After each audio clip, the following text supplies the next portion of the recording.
यो भिडियो चाहिँ #मायाको सुटिङमा बर्दियामा खिचिएको थियो।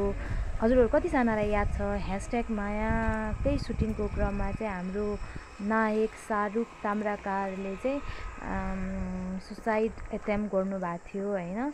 हाम्रो नायिका नम्रता श्रेष्ठ अनि नायक शाहरुख ताम्राकार लगायतको टिमहरू ले चाहिँ लगभग 30% सुट चाहिँ बर्दियामा सकेर काठमाडौँ फर्किनु भएको थियो।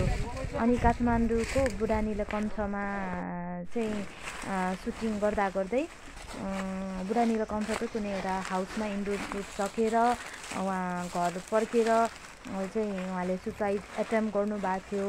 सो बर्दियाको सुटिङको क्रममा बिहाइन्ड द सिन खिचिएको यो क्लिप्सहरू चाहिँ मलाई चाहिँ आज राख्नु मन लाग्यो कि म बेला बेलामा हेरिराख्छु। यहाँनिर अडियोहरू पनि छ, शाहरुख दाईको सानो फुटेजहरू पनि छ।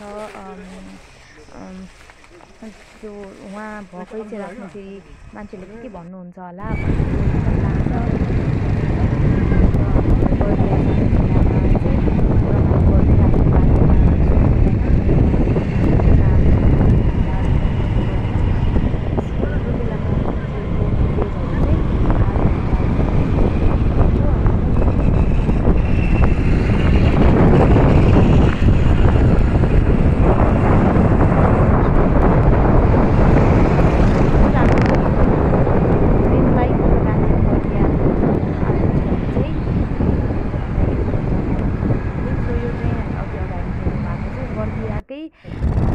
रिसोर्टको सुटिङको क्रममा